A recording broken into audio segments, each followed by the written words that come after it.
बेटी, तू क्यों बार बार टाल रही है मेरी आवाज को? कितनी बार तुझे संकेत दिया, कितनी बार तेरे दरवाजे पर दस्तक दी, पर तू हर बार कह देती है कल देखेंगे, अभी वक्त नहीं है। बेटी, अब तेरे पास समय नहीं बचा है। मेरी ये आवाज तुझे हर हाल में सुननी होगी। बेटी, तेरा जन्म यूं ही नहीं हुआ, तू किसी संयोग से नहीं आई है। तेरा नाम, तेरी सांसें, तेरे कर्म सब पहले से लिखे हुए हैं, पर तुझे याद दिलाना मेरा काम है, क्योंकि जब इंसान भूल जाता है तो उसका जीवन भटक जाता है।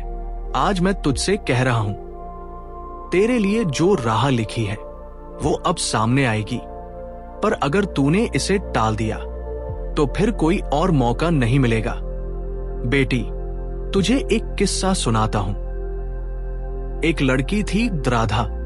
उसने अपने जीवन में हमेशा सबकी मदद की, पर जब उसका समय आया तो उसने मेरी आवाज अनसुनी कर दी। मैंने उसे कई बार सपनों में संकेत दिए। कभी कोई भजन उसके कानों में गूंजा, कभी किसी साधु ने उसके सामने वही वचन कहे जो मैंने पहले उसे कहे थे, पर वो कहती रही, अभी तो मेरी उम्र ही क्या है बाबा, बाद में कर लेंगे भक्ति। बेटी, समय किसी का इंतजार नहीं करता। कुछ ही वर्षों में बीमारी ने उसे घेर लिया। तब वो रोकर बोली, काश मैंने उस वक्त आपकी आवाज सुन ली होती। मैंने उसके सिर पर हाथ रखकर कहा, तेरे अच्छे कर्म तुझे स्वर्ग ले जाएंगे, पर इस जन्म में तेरा काम अधूरा रह गया। बेटी, तू राधा जैसी भूल मत करना, क्योंकि तुझे भी आज वही मौका मिला है जो उसे मिला था। अगर तूने मेरी बात को आज टाल दिया तो फिर पछतावा ही बचेगा। बेटी, तू जानती है तेरे भीतर कैसी शक्ति छुपी है। तू सोचती है तू अकेली है, तेरे पास कुछ नहीं है, तेरे जीवन में सब अधूरा है, पर सच ये है कि तेरे भीतर वही दिव्य शक्ति धड़क रही है जिसने हनुमान को अपार बल दिया, जिसने मीरा को विष का प्याला पीने पर भी जीवित रखा, जिसने कबीर को अनपढ़ होते हुए भी संसार का गुरु बना दिया। बेटी, तुझे खुद पर विश्वास नहीं है, वरना तू जानती कि तेरे नाम की खुशखबरी पहले से लिखी जा चुकी है। सुन बेटी, एक बार मेरे पास एक मां आई। उसकी बेटी पढ़ाई में बार बार असफल हो रही थी। हर बार परीक्षा में बैठती और हर बार गिर जाती। मां रोते रोते बोली, बाबा, शायद मेरी बेटी की किस्मत ही खराब है। मैंने उसकी बेटी को बुलाकर कहा, बेटी, तेरा भाग्य खराब नहीं है, तेरी सोच कमजोर है।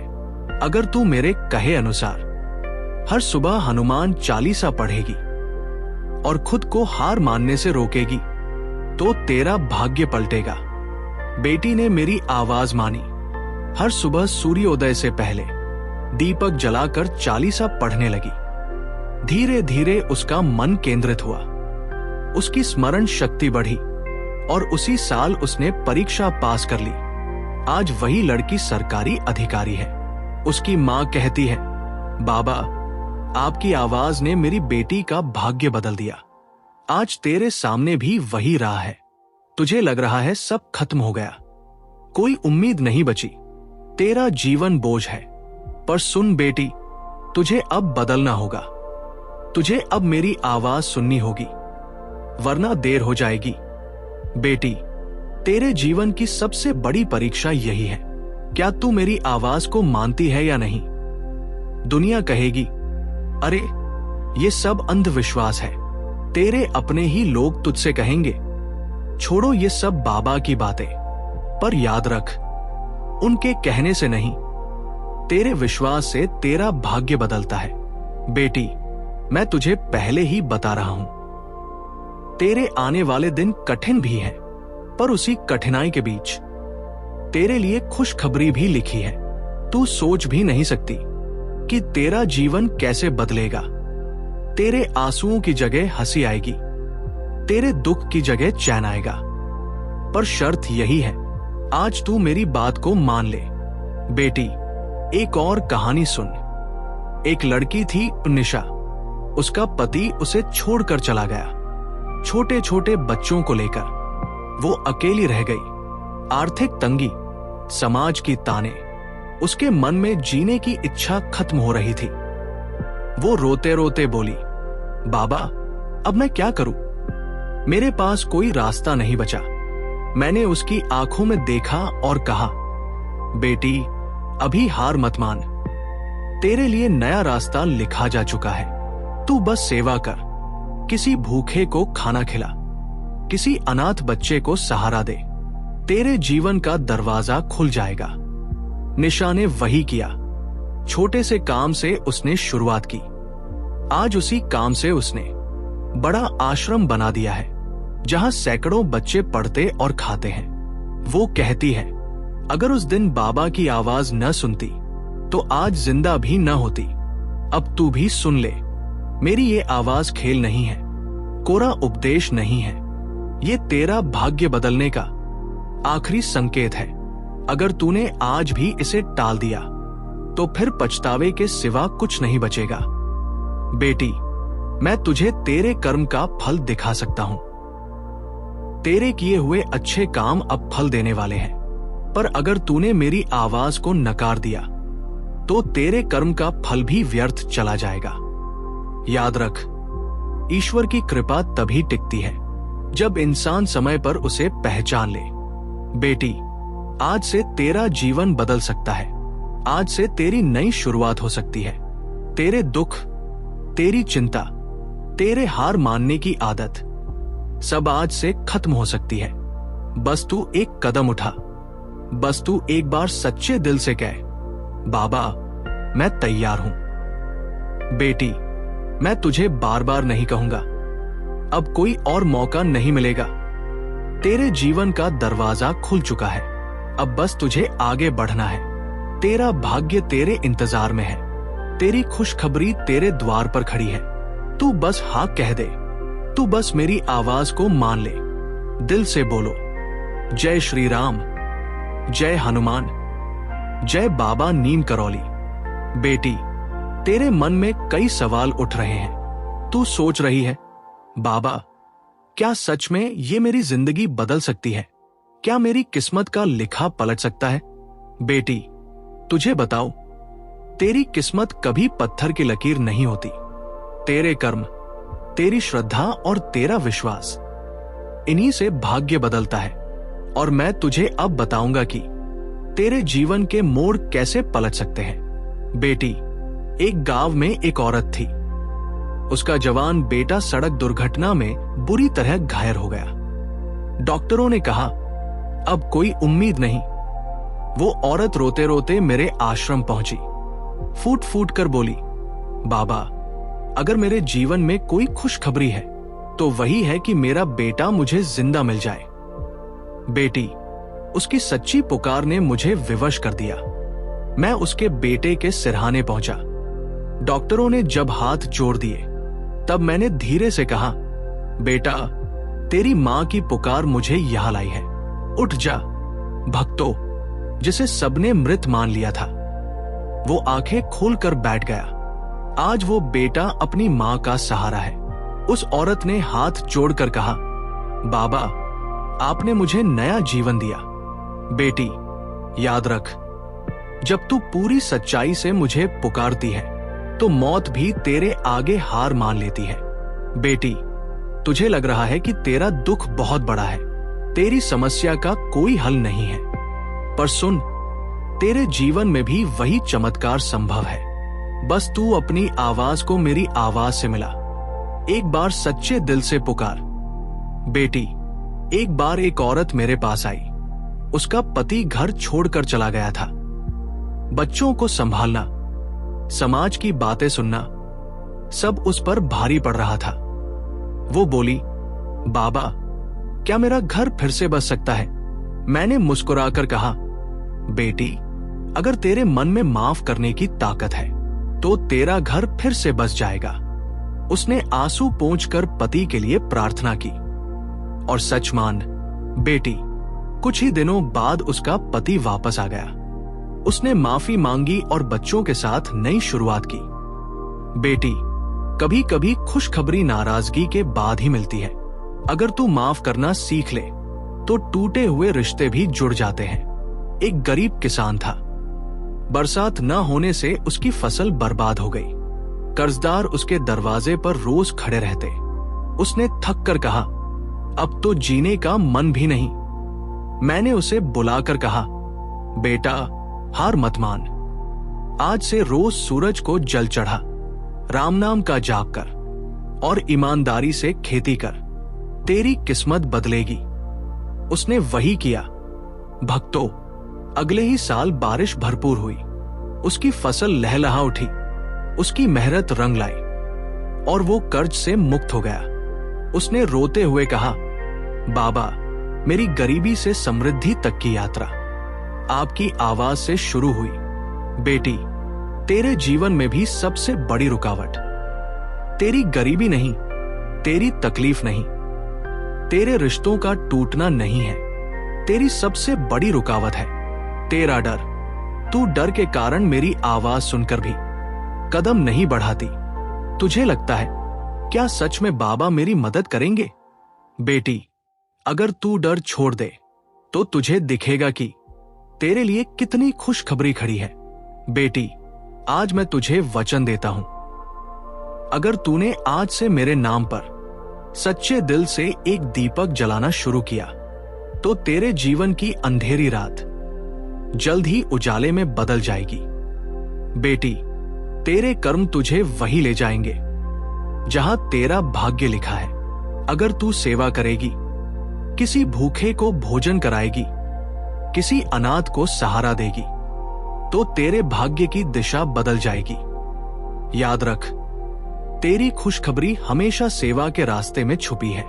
बेटी, एक छात्र मेरे पास आया। 3 बार प्रतियोगी परीक्षा में असफल हुआ था। उसके परिवार ने कहना शुरू कर दिया, तू निकम्मा है।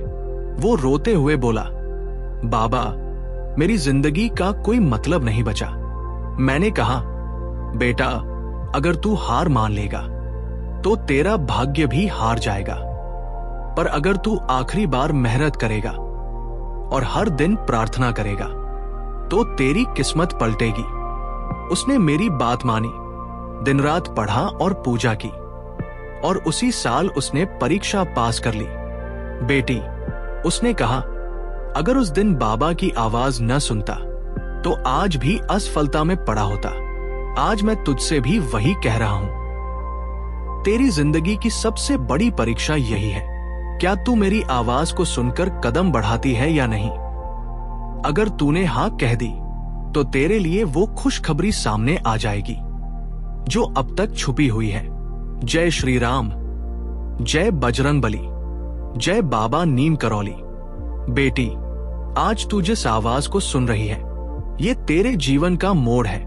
इस मोड़ से आगे तू चाहे तो अपने दुखों की गठरी उतार सकती है और चाहे तो वही पुराना बोझ ढो सकती है। लेकिन सुन, अब कोई और मौका नहीं मिलेगा। तेरी किस्मत की किताब में एक नया अध्याय खुल चुका है। अगर तूने इसे न समझा तो तेरा कल उसी अंधेरे में गुम हो जाएगा जहां तू कल तक भटक रही थी। बेटी, तेरे जैसे ही एक युवक था अजय। उसकी नौकरी अचानक छूट गई। घर की जिम्मेदारियां, कर्ज, समाज का ताना, सब उसे तोड़ रहे थे। वो मेरे आश्रम आया, बोला, बाबा, अब मेरी जिंदगी खत्म हो गई। नौकरी ही सब कुछ थी। मैंने कहा, बेटा, जो तुझसे छिन गया है वो तेरा सहारा नहीं था। तेरे लिए और बड़ी खुशखबरी लिखी है। उसने विश्वास किया। थोड़े समय बाद उसे अपने ही गांव में एक नया काम शुरू करने का अवसर मिला। छोटा व्यापार धीरे धीरे बड़ा हो गया। आज अजय 100 लोगों को रोजगार दे रहा है। उसने आकर कहा, बाबा, अगर उस दिन आपकी आवाज न सुनता तो आज भी गरीबी और हताशा में पड़ा होता। बेटी, समझ, तेरे साथ जो खो रहा है वो अंत नहीं है। कभी कभी वही तेरी सबसे बड़ी शुरुआत होती है। एक माँ थी मीना। उसकी बेटी कई सालों से बोल नहीं पाती थी। डॉक्टरों ने कह दिया, ये जन्म से समस्या है, अब ठीक नहीं हो सकती। मीना रोज मेरे नाम का जाप करती रही। कहती, बाबा, मेरी जिंदगी की सबसे बड़ी खुशखबरी यही होगी कि मेरी बच्ची बोल सके। भक्तों, सालों बाद एक दिन अचानक उसकी बेटी बोली, मां। वो शब्द मीना के लिए आकाश से गिरी अमृत बूंद था। मीना दौड़ती हुई मेरे चरणों में गिरी और बोली, बाबा, मेरी बच्ची को आवाज आपने दी है। बेटी, तेरे जीवन में भी कोई ऐसा सपना है जो असंभव लगता है, पर याद रख, तेरे असंभव में ही तेरी खुशखबरी छुपी है। बेटी, तेरे जैसे ही एक और भक्त राजेश, उसे घबराहट और डर की बीमारी थी। अकेले घर से बाहर निकलना मुश्किल हो गया था। परिवार कहता, ये पागल हो गया है। वो मेरे आश्रम आया। मैंने उसे कहा, बेटा, डर की जंजीरें सबसे भारी होती है। अगर तू हर सुबह हनुमान चालीसा एकाग्र होकर पढ़ेगा तो तेरा डर पिघल जाएगा। राजेश ने वही किया। धीरे धीरे उसका डर कम हुआ। आज वो न सिर्फ बाहर जाता है बल्कि लोगों को पढ़ाता भी है। उसने कहा, बाबा, आपने मुझे जीवन जीना सिखाया। बेटी, तेरे भीतर भी कई डर दबे हुए हैं। अगर तूने इन डर को तोड़ दिया तो तेरे जीवन की खुशखबरी सामने आ जाएगी। बेटी, कभी मत भूलना, प्रार्थना ही वो दरवाजा है जिससे खुशखबरी भीतर आती है। तेरे आंसुओं में भी प्रार्थना है, तेरी पुकार में भी प्रार्थना है। बस सच्चाई से पुकार, झूठे मन से नहीं। बेटी, अगर तू अब भी टालती रही, अब भी सोचती रही कि मैं कल से शुरू करूंगी, मैं कल से बदलूंगी, तो याद रख, कल तेरे पास रहेगा ही नहीं। आज का पल ही तेरा है और इसी पल में तुझे निर्णय लेना है। बेटी, तेरे मन में सवाल है, बाबा, ये खुशखबरी आखिर कैसी होगी? तो सुन, खुशखबरी का मतलब हमेशा पैसे या नौकरी से नहीं होता। कभी तेरी बीमारी से मुक्ति ही खुशखबरी है, कभी तेरे घर का झगड़ा खत्म होना ही खुशखबरी है, कभी तेरे खोए हुए आत्मविश्वास का लौटना ही खुशखबरी है। खुशखबरी वही है जिसे सुनकर तेरे दिल से बोझ उतर जाए और तू हल्की हो जाए। बेटी, अगर तू सच में इस आवाज को मान लेगी तो तेरे लिए दरवाजे खुलेंगे। लेकिन अगर तू बस सुनकर भूल जाएगी तो फिर शिकायत मत करना। तेरी खुशखबरी तुझसे दूर नहीं है, बस तेरे कदम की प्रतीक्षा है। नमस्कार भक्तजनों, आज परिवर्तिनी एकादशी का दिन है। एक ऐसा पवित्र अवसर जब भगवान विष्णु अपनी योग निद्रा बदलते हैं और भक्तों की आस्था और पूजा से प्रसन्न होते हैं। यह दिन विशेष रूप से भाद्रपद शुक्ल एकादशी तिथि के रूप में मनाया जाता है, जो आज है और देर रात तक इस पवित्रता में बनी रहेगी। आज के दिन बन रहे हैं आयुष्मान योग, उभयचरी योग और नवपंचम योग। सभी शुभ योग हैं जो सेवा और दान के कार्य को अत्यंत फलदायी बनाते हैं। ये दिन विशेष इसलिए भी महत्वपूर्ण है क्योंकि व्रत और पूजा के माध्यम से पापों की शुद्धि होती है, भक्तों को समृद्धि, मन की शांति एवं आध्यात्मिक उन्नति की प्राप्ति होती है। तो आइए इसी पवित्र दिन को बाबा और हनुमान जी की भक्ति में सेवा का रूप दें। आपका छोटा सा योगदान किसी भूखे को खाना पहुंचा सकता है, किसी टूटे मन को आशा दे सकता है, भक्ति और सेवा की ज्योति को और भांति से फैलाने में मदद कर सकता है। जब वीडियो में QR कोड दिखे, उसका स्क्रीनशॉट ले ले, फिर अपना गूगल पे, फोन पे, पेटीएम या भीम ऐप खोले, स्कैन ऑप्शन चुने और अपनी गैलरी से वो स्क्रीनशॉट सेलेक्ट करें। शुभ भाव से राशि दर्ज करें और दान पूरा कर दे। ये राशि नहीं, आपकी श्रद्धा भगवान को प्रिय होती है। जय नीम करौली बाबा।